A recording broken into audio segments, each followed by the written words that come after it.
control to Thunderbird 2. Thunderbird 2, over. Got you ready, clear. Hello, Mr. Tracy. Every second counts. Hey, Thunderbirds are go. I love these models. I've only got the 2. Hey, wouldn't it be awesome if I had all... 5, 4, 3, 2, 1.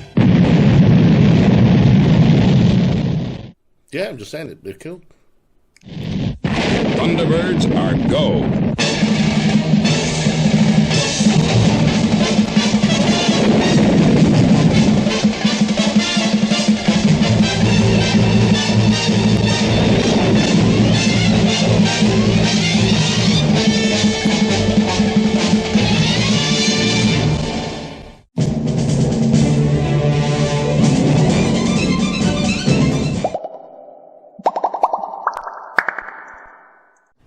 Thunderbirds. Oh yeah, I've changed my t-shirt. Thunderbirds was a British TV science fiction series produced by Sylvia and Gerry Anderson. They'd already cut the teeth on Firebolt XL5 and Stingray, and now they were producing 32 50-minute episodes. They did 2 seasons, followed by 2 feature films, Thunderbirds Argo and Thunderbird 6. Flash forward 30 years, and in 2004 came the movie reboot, directed by Jonathan Frakes. And in 2015, ITV produced yet another reboot, this time with all CGI characters. Let us least forget Thunderbirds 2086, which was a manga-style animation cartoon from 1986. Then in the early 90s, for some strange, daft reason, somebody decided, hey, let's refresh the Thunderbirds for the American audience and call it Turbocharged Thunderbirds. Yeah, I call it rape. Oh, I'm so glad I never saw this series. Basically, it was 2 teams in space talking to the Thunderbirds. Basically, a 50-minute episode chopped down to 20 minutes, but only using about 8 minutes of Thunderbirds footage. So it's brought the teens in a Power Ranger sort of way. Yay! No!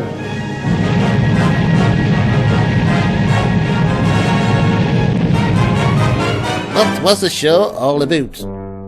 Well, it's all about Jeff Tracy, who was an ex-astronaut who forms International Rescue and uses his adult sons as the pilots to go out to rescue people from around the world in their wonderful spaceships.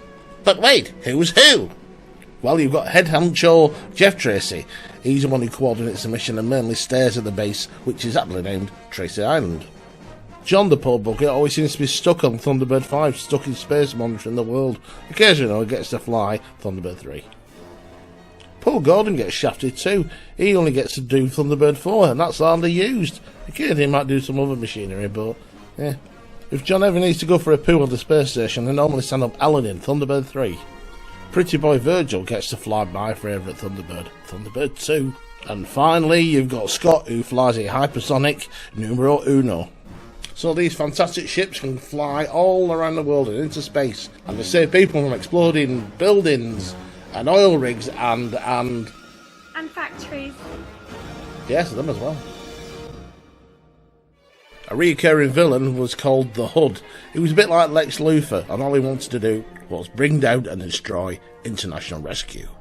And helping him offshore is businesswoman Lady Penelope and her chauffeur Parker, whose nickname in prison was Nosy. Hello, can I help? Have been sent this letter asking me to pop in. Parker, I've got some great news. You've won the top prize in our Savers prize draw.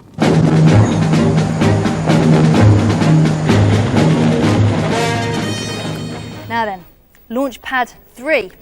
First of all, make a surround, which is exactly the same as you've made the surround to your pool.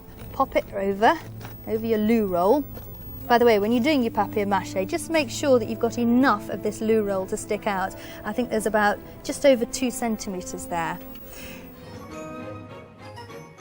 Obviously, the best part of the show is watching all the spaceships take off. Having a bet with myself which would get there first, number 1 and number 3.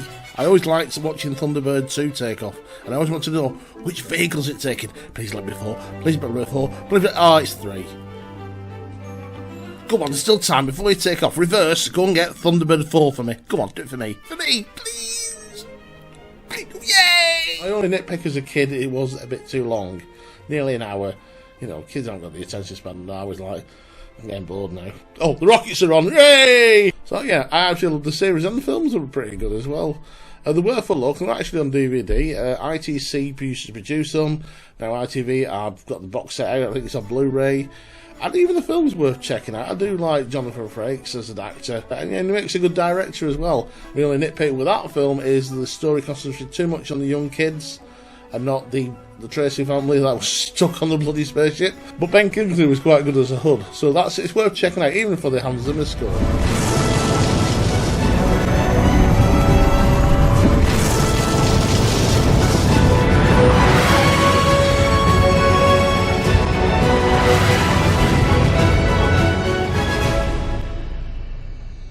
Write the theme tune, sing the theme tune.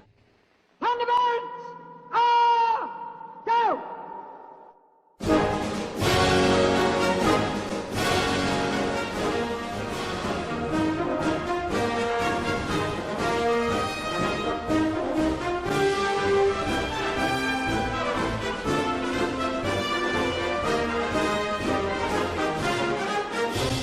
So to finish this episode, if you've never seen Thunderbirds, I can guarantee you've heard the theme many times before. So now we're going to end with a scene from the end of the movie, which for some reason it's got humans in it for the very last minute playing the brass band. White humans, brass band, well, we just seen puppet. Ah, never mind. Until then, see you next time, and thank you again for watching. Take care.